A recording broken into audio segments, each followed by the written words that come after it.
ఈరోజు రాష్ట్ర ప్రభుత్వం శాసనసభలో ప్రవేశపెట్టినటువంటి బడ్జెట్ ప్రజల ఆశల మీద నీళ్లు చల్లేదిగా ఉంది. ఏ ఒక్క వర్గానికి కూడా ఒక స్పష్టమైన హామీ లేదు. రాష్ట్ర రైతులను పొగుడుతున్నట్టుగానే పొగుడుతూ వెన్నుపోటు పొడిచింది ప్రభుత్వం. ఖచ్చితంగా స్పష్టంగా వాళ్ళ వైఖరి చెప్పినారు.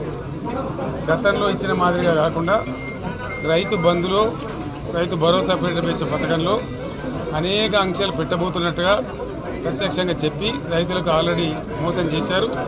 బడ్జెట్లో వాళ్ళ నైజాం కూడా స్పష్టంగా బయటపడింది. గత ప్రభుత్వం అన్ని రాష్ట్రంలోని అన్ని వర్గాల సంక్షేమాన్ని వాళ్ళ ఆర్థికాభివృద్ధిని కాంక్షించి అనేక పథకాలు ప్రవేశపెట్టడం జరిగింది. ఒక్క పథకం మీద కూడా ఇప్పుడు స్పష్టత లేదు. ఫర్ ఎగ్జాంపుల్ యాదవుల కోసం ఉన్నటువంటి వాళ్ళ అభివృద్ధి కోసం పెట్టినటువంటి గొర్రెల పెంపకం పథకాన్ని టోటల్గా మూసివేసినట్టుగా మనకు అర్థమవుతా ఉంది. ఇప్పటికే యాదవ సోదరులు చెల్లించిన డిపాజిట్ కూడా తిరిగి వాపసు తీసుకునే ప్రభుత్వం ఎక్కడ కూడా లేదు. అత్యంత అడుగు వర్గాలు అని డబ్బా కొట్టినట్టు కొడుతూనే వాళ్ళ గొంతు కోసింది ప్రభుత్వం. దళిత వర్గాల కోసం దళితంలో ప్రవేశపెట్టిన విప్లవాత్మకమైనటువంటి దళిత బంధు పథకాన్ని ప్రస్తావన కూడా లేదు. ఇది చాలా దురదృష్టకరం. దళిత సమాజం పట్ల వీళ్ళకు ఉన్నటువంటి నిర్లక్ష్యానికి, వాళ్ళ ఫ్యూడల్ విధానానికి ఇంతకన్నా గొప్ప నిదర్శనం కూడా అవసరం లేదు. అదేవిధంగా మత్స్యకారులకు ఆ భరోసా లేదు. ఎవరికి కూడా చెప్పుకోదగ్గ భరోసా లేదు. ఇందులో విశేషం హైలైట్ ఏంటంటే ఆర్థిక మంత్రి ప్రతి మాటను ఒత్తి ఆ డబ్బు వచ్చినప్పుడు అదేందో పెద్ద మహాప్రపంచం విజయంలాగా ఒత్తి చెప్పడం తప్ప కొత్తది ఏమీ లేదు. ఒత్తి పలుకులు పలకడం తప్ప కొత్తగా చెప్పింది ఏమీ లేదు. ఏ ఒక కొత్త సంక్షేమ పథకం కానీ ఏది కూడా లేదు. మహిళల పట్ల కూడా చాలా స్పష్టంగా చెప్పాల్సిన అవసరం ఉండే. కానీ వాళ్ళు మేము 1,00,000 కోట్లు ఇస్తాం అన్ని రుణాలు, ఆ రుణాలు వీలేదో ఇస్తున్నట్టుగా అది ఆల్రెడీ ఉన్న స్కీమే, నథింగ్ న్యూ అబౌట్ ఇట్, ఏమి లేదు. వెరసి ఇష్యూ యాజ్ ఏ హోల్. దురదృష్టం ఏంటంటే, చాలా బ్యాడ్ లక్ ఏంటంటే, మేము కూడా ప్రభుత్వం ఏర్పడిన తర్వాత కనీసం ఒక 6 మాసాల సమయం వాళ్ళకి ఇవ్వాలని మేము అనుకున్నాం. నేను కూడా శాసనసభకు పెద్దగా రాలేదు. కానీ ఈరోజు బడ్జెట్ చూస్తే ఏ ఒక్క పాలసీ ఫార్ములేషన్ జరగలేదు.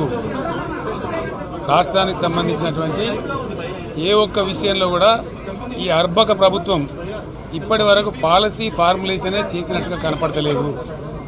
వ్యవసాయం ఉంది, మాకు స్పష్టమైన అవగాహన ఉండే ఈ రాష్ట్రంలో వ్యవసాయ స్థిరీకరణ జరగాలని మేము 2 పంటలకు కూడా ఇచ్చినాం రైతు బంధు.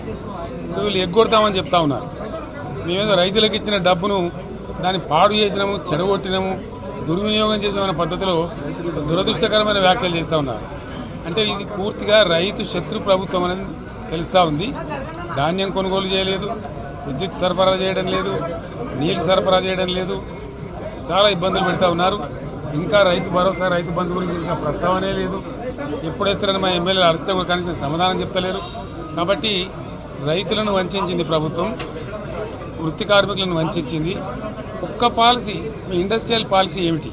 ఏమి లేదు. బట్ గ్యాస్ ట్రాష్ పంచరంగ ఈస్మాన్ కలర్ లాగా చెప్పడం తప్ప, స్టోరీ టెల్లింగ్ లాగా ఉన్నది తప్ప బడ్జెట్ చెప్పినట్టు లేదు. రాష్ట్రంలో వ్యవసాయ పాలసీ ఏమిటి? పారిశ్రామిక పాలసీ ఏమిటి? ఐటీ పాలసీ ఏమిటి? ఇంకా ఇతర అనేక పాలసీలు, పేద వర్గాలకు సంబంధించిన పాలసీ ఏమిటి అనే దాని మీద ఏ ఒక్క దాని మీద కూడా గ్యాసు ట్రాషే తప్ప, చిల్లర మల్లర ప్లాట్ఫామ్ స్పీచ్ లాగా ఉంది తప్ప అది బడ్జెట్ ప్రసంగం లాగా లేదు. రాజకీయ సభలలో చెప్పినట్టుంది తప్ప ఏ ఒక్క పాలసీని కూడా నిర్దిష్టంగా ఈ పనిని మేము ఎట్లా సాధిస్తాం, మా గోల్స్ ఇవి, మా టార్గెట్స్ ఇవి అనే పద్ధతి కానీ పద్దు కానీ లేదు. ఇది పేదల బడ్జెట్ కాదు, రైతుల బడ్జెట్ కాదు, యువల బడ్జెట్. విశ్లేషణలో మీకు తెలుస్తుంది. భవిష్యత్తులో బ్రహ్మాండంగా మేము దీన్నంతా కూడా చీల్చి చెండాడబోతాం. Thank you.